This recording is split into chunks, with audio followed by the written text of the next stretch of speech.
요한복음 2장 1절에서 11절 말씀까지 한 절씩 돌아가면서 읽겠습니다. 사흘째 되던 날 갈릴리 가나에 혼례가 있어 예수의 어머니도 거기 계시고 포도주가 떨어진지라 예수의 어머니가 예수에게 이르되 저들에게 포도주가 없다 하니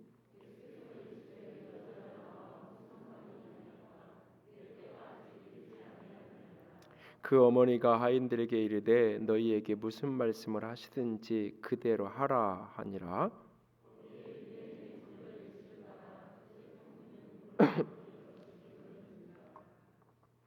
예수께서 그들에게 이르시되 항아리에 물을 채우라 하신즉 아귀까지 채우니 연회장은 물로 된 포도주를 맛보고도 어디서 났는지 알지 못하되 물떠온 하인들은 알더라. 연회장이 신랑을 불러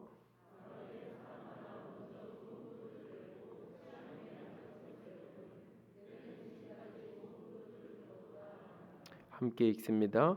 예수께서 이 표적을 갈릴리 가나에서 행하여 그의 영광을 나타내심에 제자들이 그들 믿으니라. 아멘. 기도합니다. 영광의 하나님, 사랑의 하나님, 살아계신 주의 음성을 듣기 원합니다. 우리의 마음 가운데, 영혼 가운데 우리 주께서 말씀하여 주시옵소서. 생명의 은혜로 충만하게 하시고 연약한 종을 주께서 붙드셔서 역사하시기를 간절히 원하며 우리 주님 예수님 이름으로 기도드렸습니다. 아멘.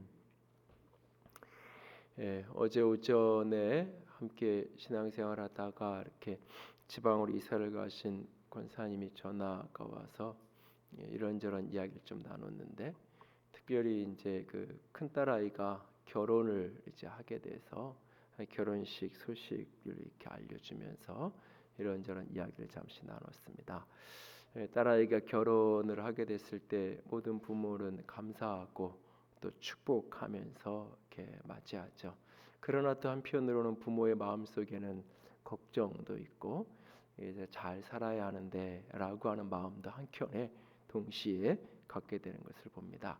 지난주 설교 말미에 그 의사이면서 정신상담가인 폴 트루니에의 모험으로 사는 인생이라는 책에 대한 이야기를 잠시 드렸어요. 모험으로 사는 인생의 대표적인 예로 폴 트루니에는 결혼을 이야기합니다. 위험이 없다면 모험이 아닐 겁니다. 그래서 모든 모험 속에는 위험의 요소가 늘 함께 있죠. 인생은 결혼을 하든지 안 하든지 어려운 게 결혼입니다. 인생입니다. 그런데 그런 어려운 인생을 누군가와 함께 둘이 함께 이렇게 풀어가고 헤쳐갈 수 있다는 것은 그것 자체로 은혜요, 그것 자체로 축복입니다. 그러나 동시에 그것이 내가 혼자 살아가는 때의 시절보다 훨씬 더 인생을 어렵게 하고 인생을 힘들게 만드는 경우도 우리는 종종 경험을 합니다. 그래서 결혼은 모험인 것이죠. 예기치 못한 그 모험 속에서 예기치 못한 기쁨을 누리는 순간도 분명히 있지만 또 다른 어려움과 위기를 만나기도 하는 것을 보게 됩니다. 그래서 위험한 것을 알면서도 모험을 떠날 때 그 모험 속에 가장 중요한 게 믿음이 필요한 것이고 하나님의 은혜가 그 속에 있을 때 그것이 축복의 여정으로 펼쳐질 수 있을 것입니다. 예수님께서 어린 시절을 자라신 나사렛에서 멀지 않은 갈릴리 가나에서 결혼 잔치가 벌어졌습니다. 아마도 예수님이 이 신랑 신부 중에 한쪽 또는 둘 다와 아주 친밀한 관계에 있든지 이 결혼식이 예수님의 집안 행사일 수도 있을 겁니다. 그래서 이제 거기에 예수님만 있는 게 아니라 예수님의 어머니가 있고 예수님이 계시고 예수의 제자들도 함께 그곳에 동참해 있습니다. 아마도 3월 말이나 4월 초 정도 6월절 직전 어느 화요일에 오늘 본문에 사흘째 되는 날 화요일 밤에 그 결혼식 날이었을 것입니다. 갈릴리 가나에 자리 잡은 그 결혼식 잔치집 그 집안에서 보통 모일 수는 없었을 거고 많은 사람이 모이니까 집에서 가까운 그 마을 공터에 천막을 치고 잔치가 벌어졌을 것입니다. 그리고 잔치의 그 중앙에는 후파라고 불리는 네 기둥이 있는 천막이 놓여져 있었을 것이고 그 후파 아래에 신랑 신부가 자리 잡고 있었을 것입니다. 늦은 밤 시작한 결혼 잔치는 대개 일주일 안팎 그 잔치가 계속 진행이 됩니다. 먼 곳에서 온 일가 친척들과 여러 가족들이 거기에 머물면서 함께 즐거운 잔치를 하게 되는 것입니다. 시원한 봄날, 시원한 바람이 상쾌하게 불어오는 그 밤에 함께 모여서 잔치하는 그 잔치 소리, 그리고 또 누군가 또 조금 경제적인 여유가 있다면 연주하고 흥을 돋을 수 있는 사람들까지 데리고 와서 함께 벌어진 그 잔치에 이게 즐거운 소리들이 온 마을을 덮고 있었을 것입니다. 그렇게 풍성한 잔치가 벌어져 있는 그날, 사실은 뭐 이 결혼식 잔치라는 게 무조건 흥청망청 모든 음식이 많은 건 아니죠. 왜냐하면 초점이 뭔가를 많이 먹기 위해서 사실은 모인 게 아니라 신랑 신부를 축하하고 축복하기 위해서 모인 자리이기에 그 속에서 함께 춤을 추고 노래하면서 넉넉한 말 덕담들이 서로 나누어지면서 그렇게 흥겨움이 한참 시간이 흘러가고 있었을 것입니다. 원근강체에서 몰려든 그 사람들이 함께 즐거워하는 그 시간, 무슨 일인지 모르겠는데 혼주의 움직임이 급박해집니다. 이상보다 많은 하객들이 와서였는지 아니면 혼주의 가난한 삶의 형편에 궁색함 때문이었는지 알 수 없지만 이 하객들이 느끼는 이 즐거운 잔치의 분위기가 한순간 깨질 수 있는 위기가 찾아온 것입니다. 그것은 바로 포도주가 떨어졌기 때문입니다. 기쁨의 상징, 축복의 상징이었던 포도주가 떨어진 상황. 이것을 어떻게 해결해 가야 되는지 혼주는 이리저리 바삐 오가는 것을 보게 되어집니다. 이제 막 새로운 인생의 모험을 시작하는 신랑과 신부에게 예기치 못한 큰 위험한 일이 닥친 겁니다. 그리고 이 일은 어쩌면 축복으로 시작하려고 했던 결혼 생활이 수치스럽고 부끄러운 현장으로 끝날 수도 있는, 그렇게 펼쳐질 수도 있는 안타까운 순간을 만나게 되어집니다. 이 음주 문화가 음란 문화와 뒤섞여 있는 고대 로마나 한국 사회에서는 포도주도 그냥 술의 금해야 술의 한 형태일 뿐이지만 이 물이 귀하던 이 광야를 살아가는 이스라엘에게 포도주는 단순한 술이 아니라 이것은 음료의 역할을 종종 합니다. 우리가 포도 주스를 마시고 포도즙을 마시는 것과 어느 정도 연관성을 갖는 모습을 봅니다. 생명을 살리는 음료, 그리고 포도가 특별히 많이 나오던 이 8월 말 9월 초 이 시즌이 되면 우기 건기가 한참 가면서 물이 거의 메말라 있는 그 시점에 포도를 먹는 것으로 사실은, 그리고 그 즙을 내서 먹는 것으로 이 많은 이렇게 영양도 공급하고 수분도 공급하던 시절.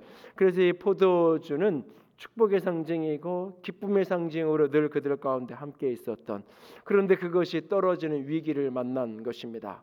결혼과 함께 축복된 여정을 시작하려는 이 신랑과 신부에게는 시작부터 참 어려운 상황이 만나진 것입니다. 그런데 그 자리에 예수님이 계셨습니다. 기쁨의 상징, 생명의 상징이었던 포도주가 떨어진 그 자리에 생명의 주인이요 기쁨의 주인이신 예수 그리스도가 거기에 계셨습니다. 예수님께서 물로 포도주가 되게 하시는 첫 번째 표적, 첫 번째 기적을 행하시는 현장이 바로 이 현장입니다. 예수님께서 만드신, 물로 만드신 이 포도주는 이전에 혼주가 준비했던 포도주보다 더 좋은 극상품의 포도주였다고 말씀하는 것을 보게 됩니다. 결혼잔치에 포도주가 떨어졌다는 것은 무엇을 의미할까요? 그것은 우리의 수고, 인간의 노력으로 이루고자 했던 그 인생의 기쁨이, 인생의 환희가 고갈되어진 순간을 암시하는 것이기도 합니다. 인생의 가장 큰 기쁨의 날이었던 이 결혼식 잔치가 때로는 가문의 수치가 될 수 있는 이런 어려운 위기를 만나는 것은 우리가 이루고자 하고 또 이루었다고 말하는 많은 성취, 많은 기쁨들이 얼마나 쉽게 잃어버려질 수 있는가를 보여주는 모습이기도 합니다. 또한 동시에 예수님께서 물로 만드신 포도주가 이전에 혼주가 준비했던 그 포도주보다 훨씬 더 좋은 포도주였다는 이 사실은 우리가 이루고 원하고 또 이루었다고 생각하는 그 모든 기쁨이 하나님이 주시는 축복, 하나님의 의뢰로 허락하시는 기쁨에 비교하면 아무것도 아니라는 것을 보여주는 모습이기도 합니다. 어쩌면 오늘 지금 이 시간 인생에 오늘 이 포도주가 떨어진 이 잔치집의 모습처럼 허울은 잔치집이고 겉모양은 참 즐거운 모양이지만 포도주가 떨어진 공궁한 상황을 만난 것처럼 우리 가운데 어떤 분은 아니 우리의 인생이 겉보기에는 화려해 보이고 잘나 보이지만 내면 깊숙한 곳은 공궁한 형편에 혹 떨어져 있지는 않는지요. 우리가 이루고 싶었고 또 이루었던 인생의 즐거움과 영광이 한순간 다 고갈되어지고 소진되어진 메마른 순간을 혹 만나고 있지는 않는지요. 어떻게 하면 잃어버진 삶의 기쁨과 축복을 다시 회복할 수 있을까요?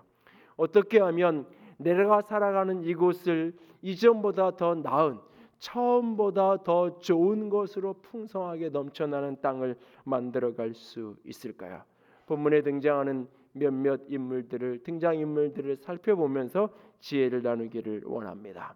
첫 번째로 처음보다 내가 사는 곳이 좋은 곳이 되게 하려면 마리아처럼 예수님께 대범하게 구하는 자가 되어야 합니다. 마리아처럼 대범하게 예수님께 간구하는 구하는 사람이 되십시오. 오늘 예수님께서는 우리를 위해서 물과 피를 다 쏟으신 예수님께서는 우리의 기도를 결코 외면하지 않으십니다. 요한복음 전체의 구절을 보면 요한복음의 첫 번째 표적이었던 물이 포도주가 되게 했던 이 사건은 요한복음의 마지막 사건인 예수님께서 십자가에서 물과 피를 다 쏟으신 사건과 하나로 연결이 되어집니다. 예수님이 처음 표적으로 그 혼인잔치집에 기쁨을 회복하신 것처럼 예수님이 물과 피를 다 쏟으심으로 우리 인생의 잃어버린 기쁨과 영광을 회복하시는 십자가의 은혜, 부활의 영광이 하나로 연결되는 것을 보게 되어집니다. 그렇게 우리를 위하여 물과 피를 다 쏟으신 예수님은 결단코 우리의 간구를 부르짖음을 기도를 외면하지 않으실 것입니다. 포도주가 떨어지자 그곳에 있던 예수님의 어머니가 예수님께 이렇게 말합니다. 저들에게 포도주가 없다라고 말합니다. 저들에게 포도주가 없다. 이 말을 하는 사람과 듣는 사람의 내면의 상태에 따라서 굉장히 다양한 의미성을 가질 수 있는 말이에요. 사실은 이 말이 평상시에 이 결혼식을 하는 이 혼주를 별로 안 좋아하고 조금 삐딱하게 혼주를 바라보고 있던 사람이 이런 이야기를 하면 저 집에 결혼식 하는데 지금 한참 결혼잔치를 하다가 포도주가 떨어졌대, 포도주가 없대. 이 말은 비아냥거리는 소리고 조롱하는 소리고 제대로 결혼식 준비도 안 하고 이게 뭐야? 라고 하는 비난의 이야기일 수 있습니다. 또한 저 집에 포도주가 없다라고 하는 이 말은 불신과 불만으로 가득한 혼주였다면 이것은 원망의 소리요 투덜거림의 소리요 그럼 그렇지 뭐 내가 하는 일이 어떻게 이럴 수밖에 없지 내가 내 형편이 처지가 이럴 수밖에 없어라고 그렇게 투덜거리고 이런 형편밖에 되지 못하게 하신 하나님을 향한 원망의 이야기가 되기도 합니다. 그러나 믿음을 가진 신뢰를 가진 믿음의 사람에게 이 이야기는 현실의 문제를 솔직하게 인정하고 고백하며 도움을 요구하는 고백이 되기도 합니다. 예수님의 어머니가 예수님에게 저들에게 지금 포도주가 없다라고 한 이 말은 어떤 의미의 말이었을까요? 이 사건은 예수님이 첫 번째로 행하신 표적이에요. 다시 말해서 이 사건 이전까지는 사람들이 예수님을 기적을 행하는 분, 능력을 행하는 분으로 전혀 이해하고 있지 못하던 때예요. 예수님이 계시니까 이 문제 어떻게 해결할 수도 있을 거야 라고 하는 기대감을 아무도 갖지 않는 순간이 아직은. 그런데 오직 한 사람 예수님의 어머니만이 예수님이 누구인지를 알고 있어요. 지금 그 어머니가 예수님에게 저들에게 아들을 향해서 저들에게 포도주가 없다라고 말하는 것은 우리 집에 포도주 있는 것도 알고 있잖아. 집에 얼른 뛰어가서 빨리 제자들 데리고 가가지고 우리 집에 있는 포도주라도 좀 들고 와. 이런 이야기가 아닌 예수님이 성령으로 잉태된 하나님의 아들이심을 유일하게 알고 있는 자기 백성을 저들의 죄에서 구원할 유일한 구원자로 오신 예수 그리스도인 것을 아는 유일한 한 사람, 그 사람이 바로 이 예수님의 어머니 말이에요. 그가 오늘 예수님을 향하여서 지금 저들에게 포도주가 없다라고 말하는 이것은 그냥 객관적인 사실을 보도하거나 객관적인 사실을 이야기하는 수준이 아니라 너는 하나님의 아들이잖아. 너는 성령으로 잉태된 하나님의 아들이잖아. 그러니까 이 포도주가 없는 이 문제를 네가 한번 해결해 달라고 그에게 간구하는 것이고 부탁하는 것이고 요구하고 있는 모습이에요. 대범하게 그를 향하여 이 문제를 해결해 달라고 자신의 삶에 공공한 오늘 이 가정의 모습을 이야기하면서 도움을 구하고 있는 모습이에요. 코로나19로 인한 어려움이 3개월을 넘어가고 있어요. 이런저런 답답함과 어려움을 쏟아내는 여러분의 말은, 우리의 말은 기도인가요? 투덜거림인가요? 아니면 누군가를 향한 비난과 조롱의 말들인가요? 지혜가 부족하거든 하나님께 구하라 그래서 어떤 하나님에게 후회해 주시고 꾸짖지 않는 하나님께 구하라고 그러면 주께서 우리에게 주신다고 말씀하셨어요. 이 말씀을 진정으로 믿는 사람이라면 오늘 내가 만난 삶의 현실을 솔직하게 고백하는 그 고백의 말들이 투덜거림의 말이 아닌 기도의 말이 될 수 있기를 원합니다. 마리아는 그렇게 이 집에 지금 포도주가 다 떨어졌다라고 간구의 말을 고백합니다.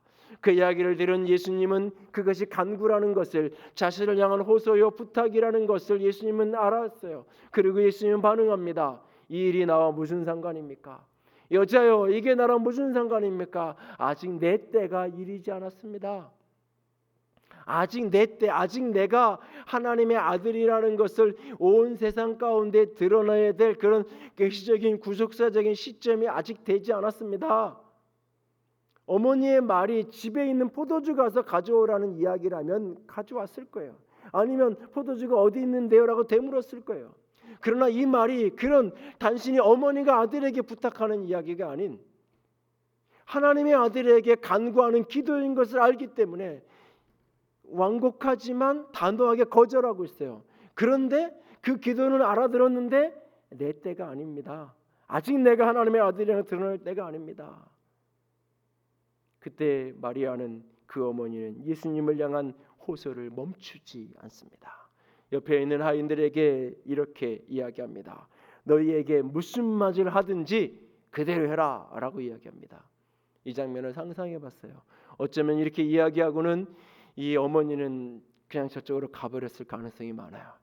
그리고 예수님이 서 있고 예수님 앞에 하인들은 멀뚱멀뚱 뭔가를 시켜주기를 바라면서 이렇게 그런 어떤 상황.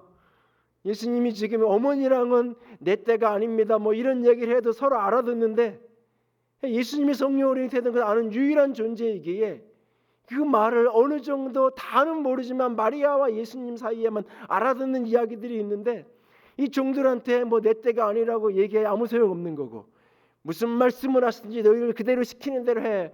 그리고 바라는 이 상황 속에 예수님은 이내 입을 떼시고 이 문제에 개입해 들어가시는 모습을 보게 되어집니다.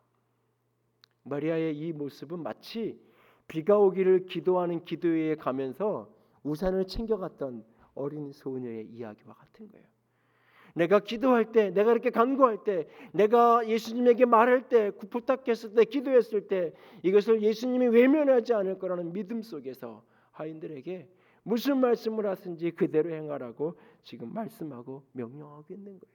오늘 우리의 인생에 기쁨이 고갈되어지고 그것을 다시 회복하기 원한다면, 오늘 나의 인생이 어제보다 더 나은, 처음보다 더 좋은 인생의 길로 다시 들어서기 원한다면 오늘 마리아처럼 솔직하게 대범하게 간구하고 구하는 기도가 회복될 수 있기를 원합니다. 몇 차례 최근에 제가 이야기를 나눈 적이 있지만 이 큐티인으로 큐티하면서 이사야서를 큐티하다가 히스기야의 이 기도하는 장면을 보면 참 많은 생각을 최근에 했어요. 병원에서 의사 선생님이 더 이상 가망이 없습니다. 가족들에게 유언도 하시고 이렇게 그냥 그래도 며칠이라도 가족들하고 좀 이렇게 따뜻한 시간을 보내십시오. 더 이상 살 가능성이 없습니다. 의사 선생님한테 이런 이야기를 들어도 충격이고 다리에 힘이 빠지고 아마 감당이 안 될 텐데 하나님이 선지자를 통해서 너는 내 집에 유언해라. 너는 죽고 살지 못할 것이다. 그냥 보통 이름 없는 선지자도 아니고 이사야 선지자를 통해서 하나님이 그렇게 직설적으로 이야기하셨어요. 그 이야기를 들었던 히스기야는 어떤 느낌이었을까? 여지가 없는 거잖아요. 방법이 없는 거잖아요. 병원에서 그랬다면 이제 남은 건 기도밖에 없구나. 그러면서 기도라도 해볼 텐데 그게 아니잖아요. 하나님이 너 유언이나 하고 너는 죽고 살지 못할 거야. 아주 그냥 정확하게 얘기할 때 히스기야는 그날 그 이야기를 듣고는 성경은 이렇게 기록해요. 벽을 향하여 기도했다. 왜 벽일까? 왜 벽일까? 성전을 향하여 성전이 있는 방향을 향해서 몸이 아파서 못 움직이면 어느 쪽이 성전이 있는 방향인가? 그 방향으로. 아니면 하늘을 쳐다보면서라도 저 천장 넘어 저 바깥에 하늘이라도 바라보면서 창문이라도 열어놓으라. 그 어느 하늘을 바라보면서라도 기도할 것 같잖아요. 근데 벽을 향하여 기도했다. 그가 그 순간 느끼는 인생의 답답함, 인생의 암담함, 인생의 고단함, 그것이 그 벽 앞에 서 있는 거예요. 어디에도 희망이 없는 답답한 그 벽 앞에 서 있는 것 같은 그 현실. 나오는 건 눈물밖에 없는 거죠. 떨어지는 건 눈물밖에 없는 거예요. 히스기야는 살려달라고 말도 못해요. 하나님 그냥 기억해 주세요. 하나님 나라는 사람 좀 기억해 주세요. 하나님의 뜻이 이미 확정되었기 때문에 그걸 돌이켜달라고도 말 못해요. 그냥 하나님 나를 좀 기억해 주세요. 떨어지는 건 눈물밖에 없고 그 벽을 향하여. 그런데 하나님이 뜻을 돌이켜서 선지자에게 다시 말씀하세요. 다시 가라. 내가 내 기도를 들었고 내가 내 눈물을 보았다. 그래서 하나님이 그의 생명을 15년을 연장시키시고 하나님이 그 한 사람 히스기야의 생명을 연장시키는 걸로 끝나는 게 아니라 온 도시를 온 나라를 예루살렘과 그 유다를 하나님이 지키시고 내가 이 성을 보호하겠다라고 하나님이 말씀하시잖아요.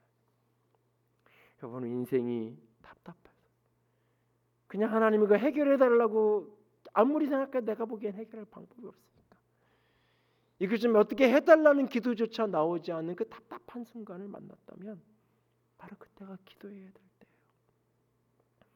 코로나19와 함께 교회가 잃어버려 가고 있는 그 어떤 소중한 것 중에 하나가 저는 기도라는 생각을 해요. 특별히 부르짖어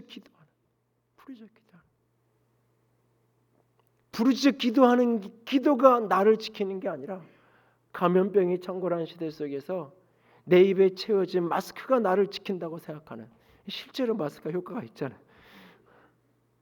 이런 시대 속에서 기도란 과연 어떤 의미가 있는 거지? 기도는 과연 얼마나 능력이 있는 건지 한없이 기도가 무력하게 느껴지는 이 시대에 오늘 내 삶의 문제를 정직하고 솔직하게 주님 앞에 호소할 줄 아는 저와 여러분이 될 수 있기를 원합니다. 요즘 나의 절실한 기도는 무엇인가요? 그 절실한 기도를 솔직함으로 대범함으로 주님 앞에 쏟아내고 있나요? 두 번째로 하인들처럼 과감하게 행동하는 자가 되어야 합니다. 내가 서 있는 자리를 처음보다 좋은 곳으로 만들고 싶다면, 고갈되어진 삶의 기쁨을 다시 회복하고 싶다면 하인들이 했던 것처럼 예수님 말씀 앞에 과감하게 부족함 없이 순종하는 행함이 있는 믿음의 사람이 되어야 합니다. 죽기까지 복종함으로 순종함으로 우리를 구원하시던 예수님은 우리의 순종함을, 우리의 행함을 통로로 사용해서 우리에게 축복을 베푸시는 것을 보게 됩니다. 그곳에 그 혼인잔치가 결혼잔치가 벌어지고 있는 거기에 유대인의 정결 예식을 따라 사용하는 두세 통 드는 돌 항아리 6개가 있었다라고 기록을 하고 있는 것을 보게 됩니다. 정결 예식, 그러니까는 이 원근각처에서 이 결혼식 하객으로 온 사람들이 손과 발을 씻는, 이것은 정결법으로 그것을 씻지 않고 집에 들어오거나 식사를 하는 것은 부정한 것이기 때문에 이 결혼식 잔치에 참여하기 이전에 거기에 손을 씻고 발을 씻기 위한 그 물 항아리들이, 돌 항아리들이 6개 있는 거예요. 그래서 원근각처에 온 사람들이 물이 흔하지 않고 뭐 이렇게 많지 않던 그런 어떤 환경이니까 그 물을 조금씩 아껴가면서 손 씻고 발 씻고, 그리고 그렇게 손발 씻은 물도 함부로 버리지 않고 어디엔가 또 모아두었다가 그것을 다른 용도로 또 재활용을 했을 그런 상황. 거기에 결례에 쓰는 두세 통 들은 돌 항아리 6개가 있어요. 두세 통 들은 돌 항아리라고 두세 통 들었다는 그 용량은 대략 한 이렇게 두세 통 이렇게 잡으면 대략 65, 70리터에서 최대치를 잡았을 때에 110리터, 120리터 정도까지 잡을 수 있는 그런 용량. 그러니까는 1.5리터, 1.8리터 PT병으로 계산을 하면 대략 50병 정도 내외의 그런 물량이에요. 적지 않은 그런 물을 담을 수 있는 그런 항아리가 6개가 놓여 있는 상황인 거예요. 그런데 지금 이 잔치집에는 포도주만 떨어진 게 아니라 물도 다 떨어진 것 같아요. 그래서 그 항아리들이 지금 다 비어 있는 거예요. 온 손님들을 손발 씻는 그 물 항아리도 다 지금 손님들이 와서 다 쓰고 비어 있는 그런 상태. 예수님은 그 항아리에 물을 채우라라고 예수님이 말씀합니다. 지금 이 집에 필요한 건 포도주인데 지금 문제가 된 거는 물은 어떻게 그냥 해결이 됐고 지금 문제가 심각한 거는 포도주가 문제인데 예수님이 지금 포도주에 대한 해결책을 이야기하지 않으시고 물을 갖다가 여기다가 채우라고 이야기하고 있어요. 항아리에다가. 어쩌면 이 하인들 입장에서는 고개를 갸우뚱거릴 수밖에 없는 상황이에요. 그런데 이 하인들은 그 말에 순종해서 물을 채웠어요. 물을 채우고 났더니 그 안에 있는 것들을 그 항아리에 다 채운 것을 연회장에게 갖다 주라고 이야기합니다. 연회장에게 갖다 주라고 얘기해요. 지금 연회장은 그 잔치의 모든 음식이나 포도주나 이런 시음하고 시식하는 그 모든 잔치를 주관하는 결혼식 주례는 랍비가 할 거고 연회장은 잔치 전체를 주관하는 뭐 뷔페집 매니저 같은 그런 역할을 하는 사람이에요. 그 포도주를 그 물 그 담은 걸 갖다 주라는 거예요. 그런데 이게 하인들이 물을 항아리에 갖다 붓는 시점에 물이 포도주로 바뀌었다면 어려운 문제가 아니에요. 근데 성경은 어느 시점에 이 물이 포도주가 되었는지는 말하고 있지 않아요. 그리고 이 하인들을 가리켜서도 뒤에 10절에서도 9절에서도 보면 물떠온 하인 이렇게 표현하고 있어요. 그렇기 때문에 이게 사실은 아직 포도주로 바뀌지 않은 단계였을 가능성이 훨씬 더 많아요. 그리고 그 항아리는 정결례에 쓰는 항아리예요. 마실 음료수를 담아놓는 그런 통이 아니라 손발 씻기 위한 물을 담아놓는 그런 통이에요. 한 통이에요. 그 물을 떠다가 연회장에 갖다 주라? 이 하인들 입장에서는 이해할 수도 없고 여러 가지 복잡한 생각이 나오는 상황이에요. 그런데 그들은 갖다 주라니까 갖다 주는 모습을 보게 됩니다. 그런데 우리는 여기에서 이 이야기를 조금 더 생각해 보아야 돼요. 여기서 쉽게 하인들이 그렇게 순종했던 것처럼 순종해야 된다라고 말하기 이전에 한 번쯤 되짚어 봐야 돼요. 왜? 하인들의 순종은 그렇게 큰 순종이 아닐 가능성이 많아요. 하인들의 이 순종 아주 특별한 순종이 아닐런지도 몰라요. 왜냐하면 하인이기 때문에. 방금 혼주와 인척관계가 있는 것으로 보이는 여인으로부터 지시를 받았어요. 저분이 무슨 말씀을 하시든지 그대로 너희들 시키는 대로 해라는 그런 지시를 받았어요. 이런 지시를 받고도 시킨 대로 하지 않을 그런 하인이 있을까요? 하인이 그런 지시를 받고도 지금 포도주가 필요한 상황인데 무슨 물 떠다 담으라고 하냐고 이런 식으로 말하면서 그 일을 하지 않는다면 그는 하인이었을까요? 아니에요. 하인이라는 위치는 만약에 여기서 잘못돼서 말 잘못 들으면 그냥 말 안 듣는 사람 해고 이 정도가 아니라 해고가 아니라 죽음인 위치가 하인의 위치예요.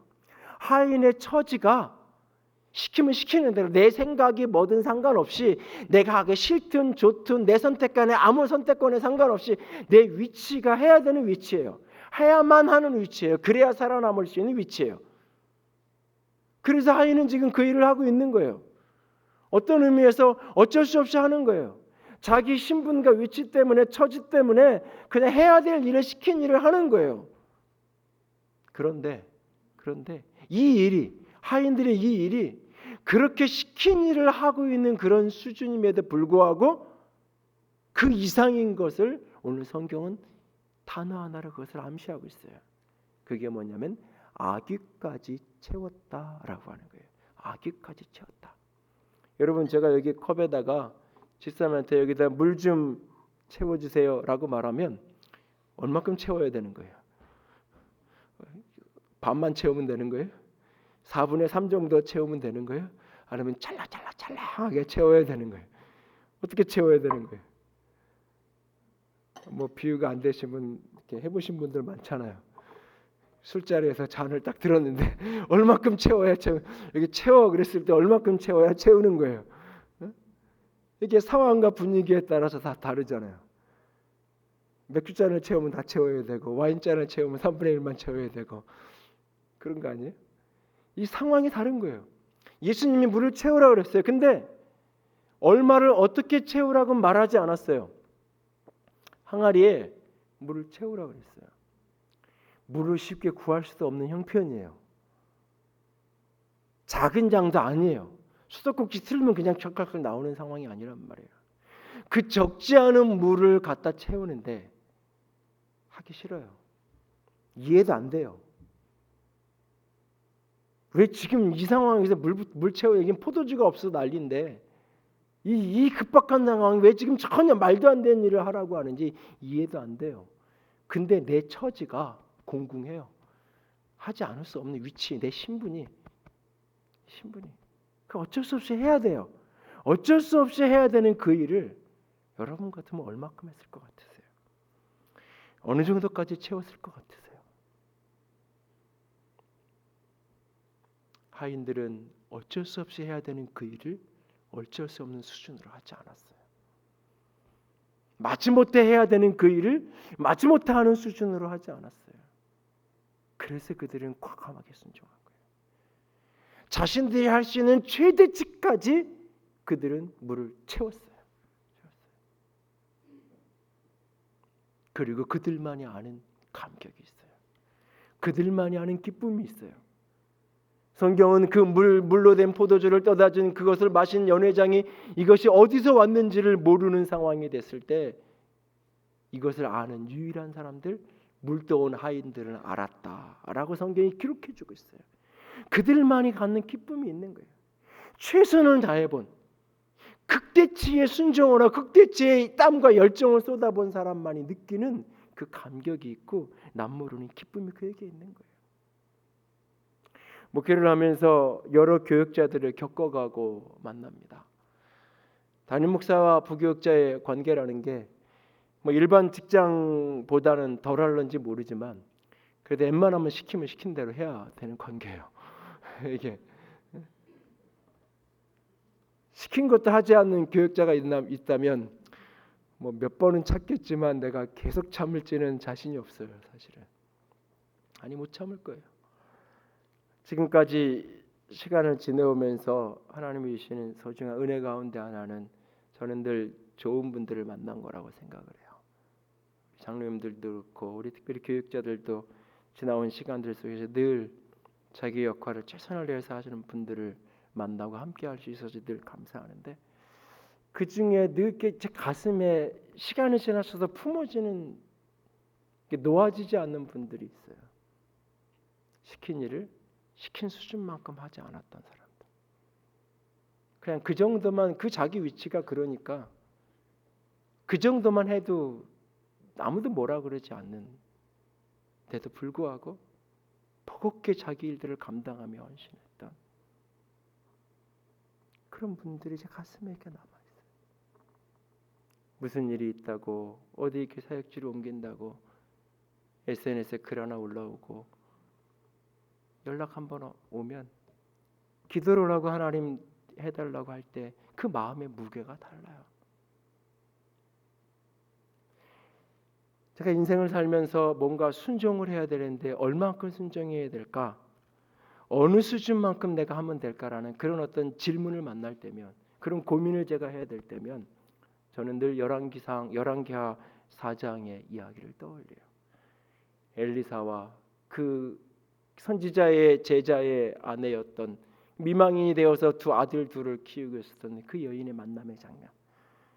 선지자는 그에게 말합니다. 이웃에게 가서 마을에 가서 빈 그릇을 빌려오라고.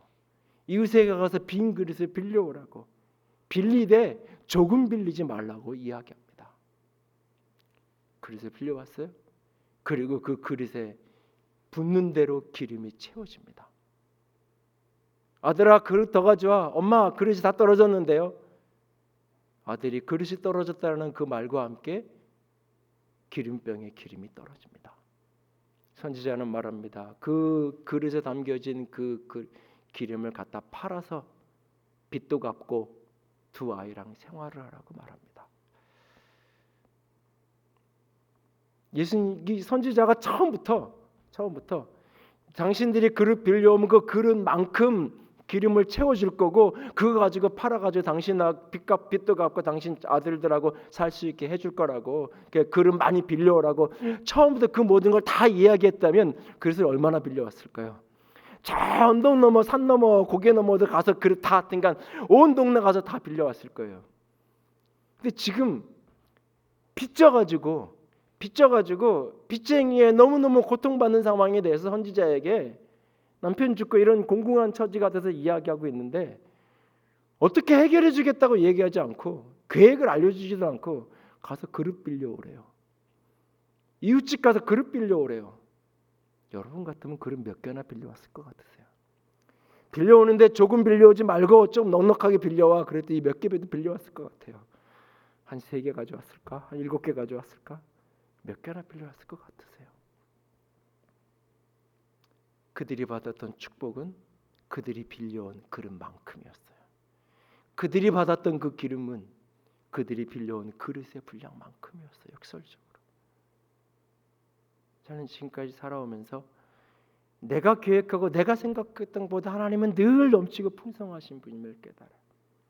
하나님이 무엇인가 순종을 명령하실 때는 늘 더 뒤편에 내가 알지 못하는 풍성한 것을 예비한 것을 봐요. 저를 오래 겪은 분들은 알지만 저는 그냥 이렇게 웬만하면 계산 이렇게 그냥 저절로 돼요. 어떤 분이 이런 목사님 이런 일을 좀 새로 이렇게 장사를 하려고 그래요. 그러면 거기에 생길 리스크가 어떤 건지 그냥 말하지 않아도 대강 쭉 이렇게 머릿속에 리스트가 나오는 게 있어요. 거기다 이렇게 다 물어보고 싶은데 새 마음으로 시작하는 사람 기죽이는 것 같아서 물어보지는 못하고 염려를 해요. 그럼 많은 경우 그 루트대로 가는 경우 제발 그렇게 안 가고 좀 잘 됐으면 좋겠는데 생각한 대로 가는 경우가 대부분이에요, 사실은. 그러니까 뭔가 하나님께 축복을 구하고 뭔가를 할 때도 이 정도까지 내 생각에 이 정도는 하나님이 하실 수 있고 이 상황이 진전될 수 있는 상황이지만 이 이상은 그거는 욕심이고 아니. 그래서 늘 이렇게 뭔가 그런 게 이렇게 하니까 순종을 해도 뭔가 이렇게 도전을 한다 그래도 예측 가능한 수준, 감당할 만한 수준, 어느 수준 이상을 넘어가는 게 참 힘들어요. 되돌아보면 그래서 그때 그래서 잃어버렸구나. 그때 요만큼 조금 더 한 걸음 나갈 걸. 그런 후회가 되어지는 순간들이 지금도 있어요. 그런 경험을 하면서 끊임없이 결심하고 결단하는 거예요. 내가 하나님 이만큼 할 때 저만큼까지는 못해도 내가 할 수 있는 수준에서 하나라도 더 내가 올라갈 수 있는 계단에서 한 계단이라도 더 올라가자. 이만큼 하면 됐어. 아니요. 여러분 어쩌면 저와 여러분이 오늘 삶에서 가정생활이든 직장생활이든 교회생활이든 삶에서 이 기쁨을 자꾸 잃어버려가는 이유 중에 하나는 어쩌면 시킨 만큼만 살아가고 있기 때문이 아닐까요? 그냥 마지못해서 하는 수준으로만 자꾸 하면서 인생을 살아가고 있기 때문이 아닐까요? 집안 살림은 하나 하고 음식을 하나 만들어도 참 신혼 때 음식장만 하나 요리 하나 할 때의 마음은 다 없어지고 그냥 해야 되니까 그냥 한 끼 먹어야 되니까 그러다 보니 늘 음식 만드는 그것이 고역일 뿐이고 힘든 걸 뿐이고 교회 생활도 직장 생활도 어쩌면 우리가 기쁨을 잃어버리는 남들이 안 알아주고 세상은 오히려 때로는 그것을 이용할 수 있어요.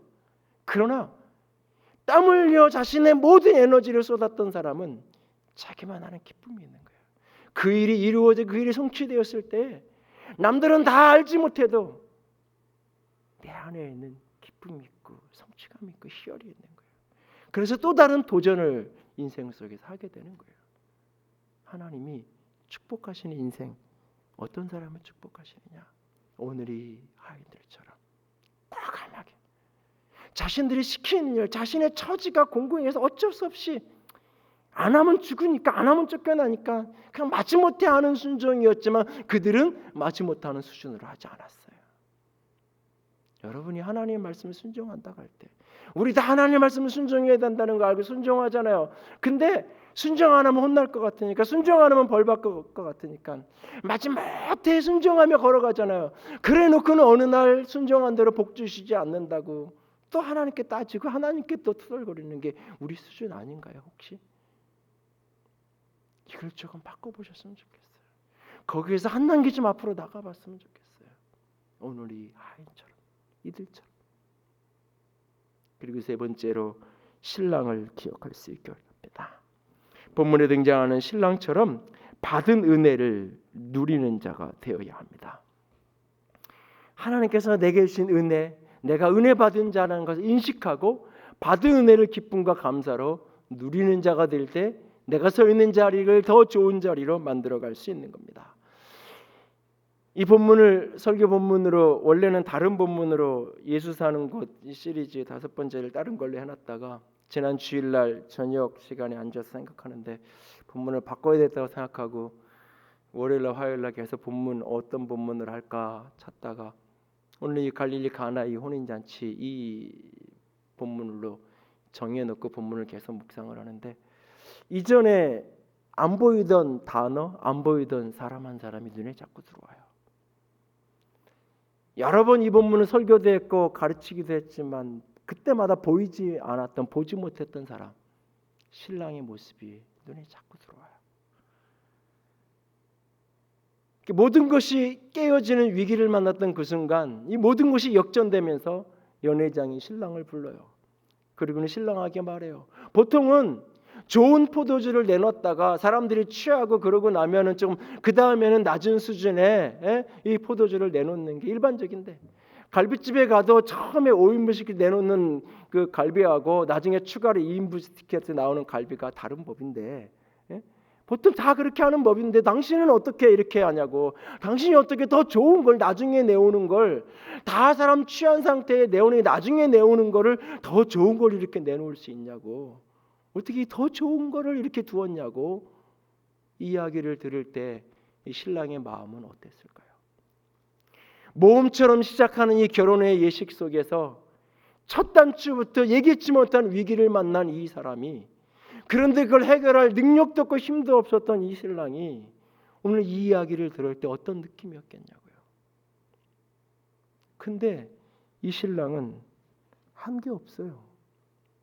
자신은 아무것도 한 게 없어요. 자신이 뭔가를 해서 지금 이 기적의 주인공이 되어 있는 게 아니에요. 자신이 무엇인가를 해서 이 축제의 주인공이 되어 있는 게 아니에요. 그냥 거기에 예수님이 계셨기 때문에 예수님과 함께 극상품의 포도주가 준비되어진 그 자리에 그냥 서게 된 거예요. 사람의 끝에서 하나님이 시작한다는 말처럼 인간의 한계 상황 속에서 아무 할 수 없는 상황 속에서 모든 게 떨어진 상황 속에서 예수님이 거기에 계셨고 예수님이 문제를 해결해 가시는 모습에 은혜의 주인공이 되어졌을 뿐이에요. 멀티팩터라고 하는 책이 있어요. 성공학 관련 도서임에도 불구하고 부제목이 능력으로 성공했다는 거짓말이라는 아주 독특한 부제목이 달려 있어요. 대부분의 자기계발서나 성경학 서적들에서는 동일하게 이야기하는 거예요. 노력과 능력. 열심히 노력하고 끝까지 포기하지 않으면 어떤 좌절과 난관 속에서 용기를 가지고 끝까지 포기하지 않고 두드리고 도전하면, 그리고 그 일을 위해서 차곡차곡 어렸을 때부터 젊은 시절 능력과 실력을 키워놓으면 반드시 너는 성공할 수 있다. 그래서 어떻게 실력을 키워야 되는지, 어떻게 난관을 뚫고 끝까지 포기하지 않는 노력을 할 수 있는지, 그런 비법들을 성공학 교과서에서 이야기하고 있어요. 그런데 멀티팩터의 저자는 이런 얘기를 해요. 그것은 일부를 전부인 것처럼 이야기하는 일종의 거짓말이다라고 이야기를 해요. 분명 성공하기 위해서는 능력과 노력이 필요해요. 노력과 능력 없이 성공하는 사람은 거의 없어요. 하지만 그것이 성공의 모든 요인, 성공의 전부는 아니라는 거예요. 저자는 다양한 사례를 제공하면서 대부분의 성공한 사람은 많은 자원을 가지고 있었던 사람이라고 이야기해요. 스타벅스의 성공 원리를 다 끄집어내 가지고 내가 그대로 커피 전문점을 차린다고 성공하지 않아요. 이미 한국에 들어오는 순간 거기에 자본이 있고 능력이 이미 전제되어 있는 거예요. 누군가의 성공의 배후에는 그만한 자본, 학력, 인적 네트워크, 명망, 많은 자원들이 그 출발선부터 다른 것이 있다는 거예요. 그리고 또 하나 그가 이야기하는 것은 시기성에 대한 걸 이야기해요. 타이밍에 대한 걸 이야기해요. 성공한 사람 대부분은 다 시기를 잘 타고났기 때문이라는 거예요. 그 아이템, 그 사업을 조금만 일찍 시작했으면 망했을 거예요. 조금만 늦게 시작했으면 기회를 잃었을 거예요. 그런데 그가 그 일을 시작한 그 타이밍, 그 때가 그 시대의 트렌드와 맞았던 거예요. 그런데 많은 사람들이, 특별히 성공한 사람들이 정직하지 못하다는 거예요. 솔직하지 못하다는 거예요. 자신의 출발선이 달랐다고 이야기하면 불공평한 반칙을 써서 내가 성공했다라고 이야기하는 것 같아 애써 그것을 숨기고 인정하지 않으려 한다는 거예요. 시기를 잘 타고나서 성공했음에도 불구하고 자신이 시기를 잘 타고났다는 걸 인정하지 않고 자기 노력의 결과라고, 왜 자신의 성공이 폄하되어지고 무시되는 게 싫어서 내가 이만큼 노력했기 때문에 이루었다라고 사람들은 말한다는 거예요. 근데 문제는 그렇게 말할 수 있어요. 말해도 괜찮아요. 근데 문제는 그걸 교과서로 삼는, 모델을 삼고 달려가는 많은 사람들이 노력과 능력으로만 성공이 안 되는데, 그리고 그 속에서 실패를 만날 때마다 끊임없이 자기를 정지하게 된다는 거예요. 실패하는 게 정상이고 실패할 수 있고, 실패했으면 다시 시작하면 되는 거고, 실패했으면 다시 일어나야 되는 게 정상인데, 자연스러운 것인데, 내 실패가 내가 뭔가를 특별히 잘못해서 그런 것처럼, 내가 노력을 덜해서, 내가 능력을 준비 못해서 실패한 것인 것처럼 끊임없이 자기 정죄를 하게 되는. 그래서 성공한 사람들이 솔직해야 된다라고, 솔직해져야 된다고, 능력과 노력으로만 성공하는 게 아니라고. 저는 이 내용을 보면서 이분을 혹 만날 수 있다면 이야기를 해주고 싶어요. 당신이 운이라고 얘기했던 그것이 바로 은혜입니다 라고 말해주고 싶어요. 하나님의 은혜가 아니면 살아갈 수 없는 게 우리들이에요. 일주일에 한두 번씩은 요즘에 끊임없이 아내랑 이야기가 있어요. 나만큼 노력하지 않은 목사가 있나? 이 정도 수준 설교하는 목사들은 부지기수예요. 근데 왜 하나님이 나를 이만큼 여기에 쓰시는지 나는 이유를 알 수가 없어요. 내가 남보다 더 노력했다고, 내가 남보다 더 능력이 있다고, 나름 내가 할 수 있는 최선을 다했지만 나만큼 노력하는 사람은 내 주변에 얼마나 있어. 나만큼 실력 있고 능력 있는 사람, 대학 동기들을 만나든 신규 동기를 만나든지 주변에. 그런데 왜? 내가 뭔가를 더해서? 아니요. 그걸 설명할 수 있는 단어는 하나님의 은혜라는 말밖에는 설명할 길이 없어요. 나는 어렸을 때, 젊었을 때 어르신들이 이런 얘기를 하면 저 그냥 희망 없는 사람들에게 주는 위로라고 생각했어요. 배경 없고 백이 없는 사람들에게 주는 격려라고 생각했어요. 그래, 누구도 도울 사람 없으니까 하나님도 도움 삼아 살아야지. 그런 이야기인 줄 알았어요. 내 세월이 지나면서 조금씩 제 입에서 깨달아. 그게 진심이었구나. 그게 진심이었구나. 오늘 이 신랑이 뭔가 능력 있고 잘나서 그 축복을 누리는 게 아니잖아요. 그냥 예수님이 그 집에 있었어요. 그 잔치집에. 이런 일이 생길 걸 알고 예수님의 계심을 해결해 줄 걸 알고 예수님을 초대한 게 아니에요. 그냥 아는 사람이어서 인척이어서 예수님을 초대했을 뿐이에요. 그냥 포도주가 떨어진 그 집에 그 상황을 솔직하고 대범하게 호소하고 기도해 줄 수 있는 예수님의 어머니가 거기 계셨어요.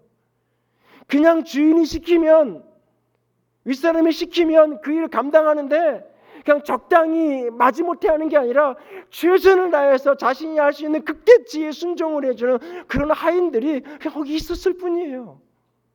자신이 한 건 아무것도 없어요. 그런데 그가 오늘 은혜의 주인공이 되어 있는 거예요. 물이 된 포도주의 그 축복의 주인공이 되어 있는 거예요. 그가 지금 해야 될 일은 뭐예요? 내가 은혜 받은 자라는 것을 아는 거예요. 내가 은혜 받은 자라는 걸 인정하는 거예요. 그리고 은혜 받은 자로서 은혜를 흘려보내면서 사는 거예요. 그것이 은혜를 누리는 거예요. 그가 가득한 물로 된 포도주를 그가 어떻게 했을까요? 야, 이거 진짜 맛있는데 이거 좀 낚여놨다가 이거 따로 이렇게 포장을 해서 팔면 우리 대박 되겠다 이랬을까요? 은혜로 거저 얻은 것, 은혜로 받은 것, 그 잔치집에 온 수많은 하객들에게 은혜를 나누고 혹 남는 것이 있다면 초대받지 못한 손님 이웃들에게까지 같이 나누면서 온 마을 축제에 잔치를 벌리지 않았을까요? 그것이 내 삶을 풍성하게 하는 거예요. 여러분, 내가 오늘 서 있는 자리가 은혜 받은 자의 자리라는 것을 기억할 수 있게 원합니다. 지난 주중에도 해외에 있는 지인 몇몇하고 이런저런 소식을 주고받으면서 하나같이 얘기하는 거예요. 한국이 부럽다고. 지금 같은 시즌에 왜 내가 미국에 있는지 독일에 있는지 모르겠어요. 그냥 한국에 있었으면 좋았을 텐데. 우리는 힘들고 어려운 이야기를 하지만 이만큼이라도 지역교회에 모여서 예배할 수 있는 나라가 전 세계에 어디에 있어요?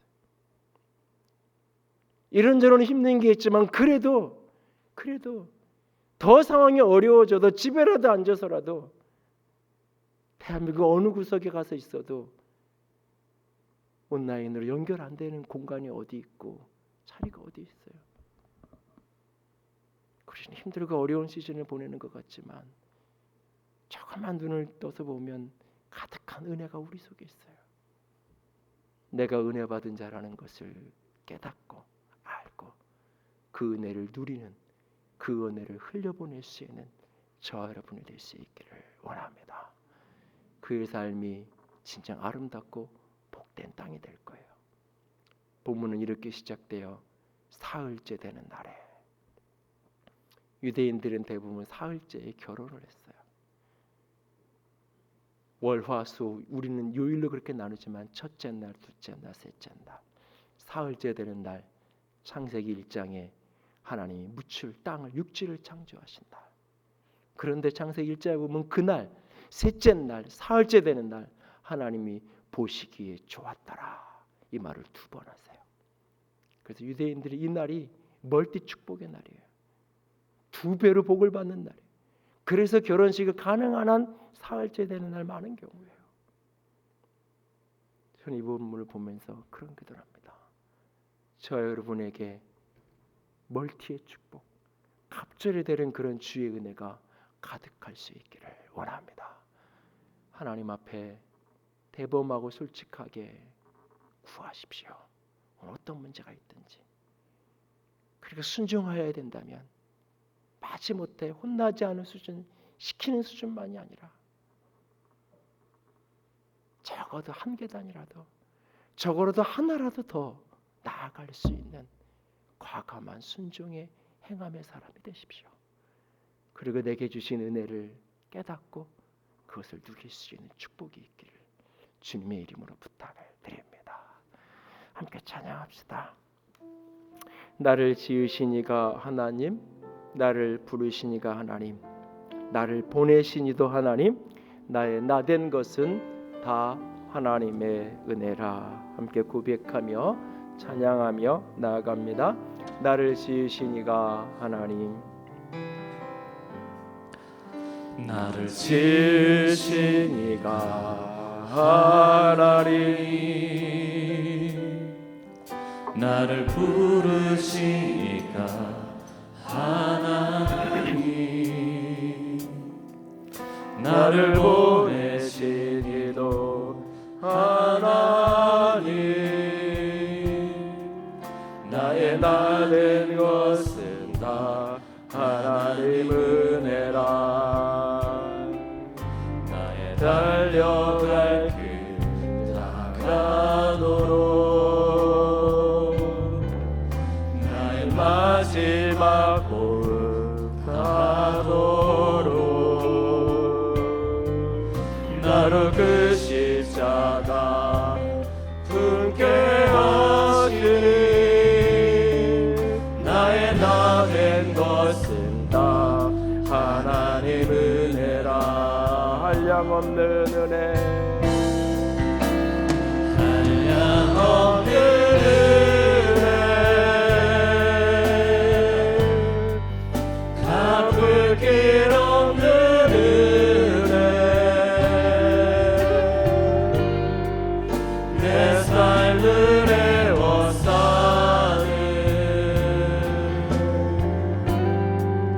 하나님의 은혜.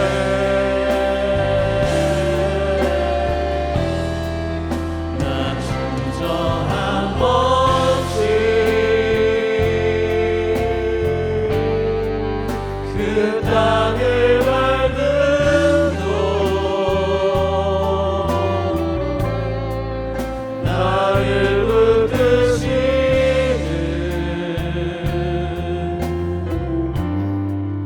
하나님의 은혜. 한 번 더 고백합니다. 나를 지으시니가 하나님,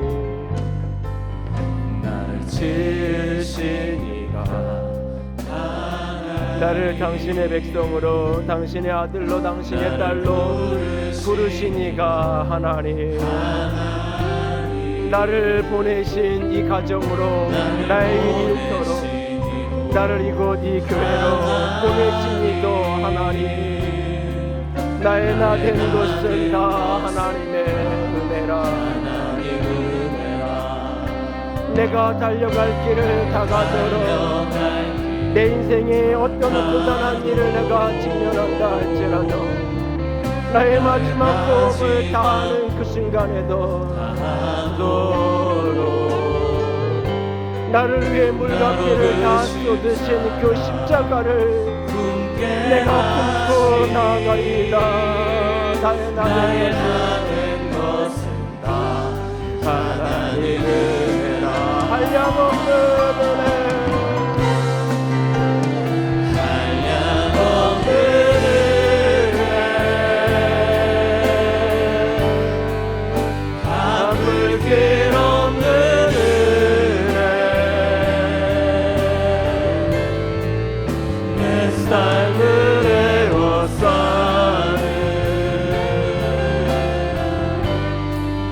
하나님의 은혜.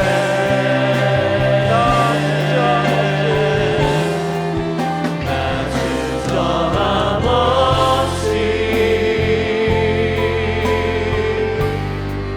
그 땅을 밟음도 나를 붙드시는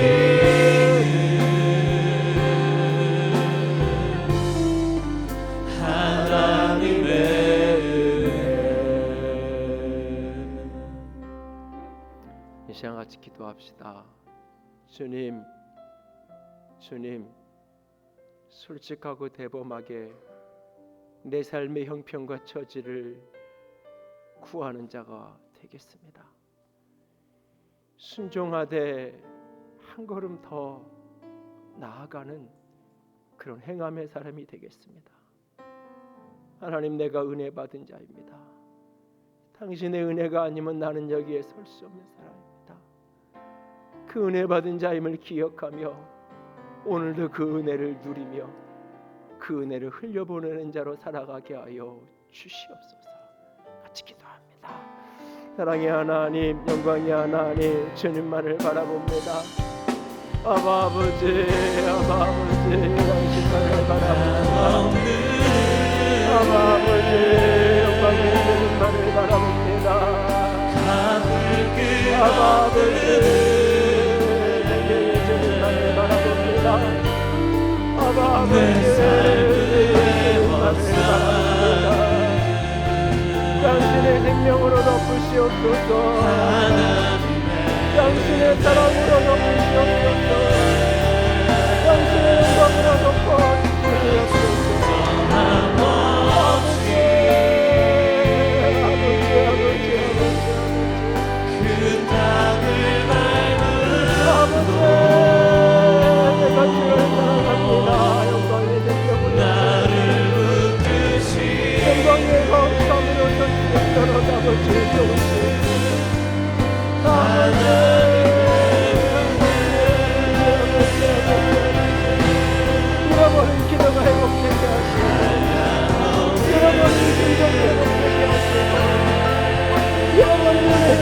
회복되게 하여 끌어들이는 아멘. 내가 영광이나이다. 내 삶을 애워싸는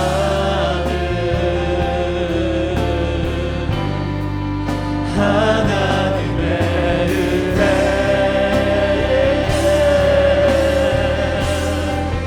나 주저함 없이 그 땅을 밟음도 나를 붙드시는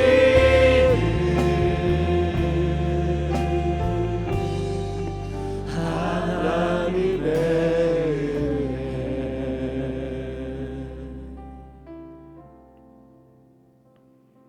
주님, 내가 노력했다 하고 내가 능력 있다 하지만 아버지, 그것으로 이룰 수 있었던 것들이 오늘 그 집에 떨어진 그 포도주처럼 나의 최대치가 결국은 그렇게 잔치를 다 끝내지 못하고 떨어진 그 포도주와 같은 그 모습이 내 모습이고 그 모습이 우리의 형편인 것을 고백합니다. 주님, 도우시옵소서. 주님, 은혜로 붙들어 주시옵소서. 주의 은혜가 우리의 삶을 처음보다 더 좋은, 어제보다 더 아름다운 곳으로 만들어 줄 것을 믿습니다. 그 은혜에 온전히 붙들린 아름다운 영혼들 되게 하여 주시옵소서. 주님 사랑합니다. 주의 이름으로 축복합니다. 우리 주님 예수님 이름으로 기도드렸습니다. 아멘. 이제는 우리 주 예수 그리스도의 은혜와 하나님 아버지의 놀라우신 사랑하심과 성령 하나님의 교통하시며 기름 부으시는 그 은혜가 오늘도 고갈된 인생의 기쁨이 회복되기 원하는, 처음보다 더 좋은 곳이 되어지는 그런 인생 살아가기 원하는 모든 이들 위해 이제로부터 영원토록 함께 있을지어다. 아멘.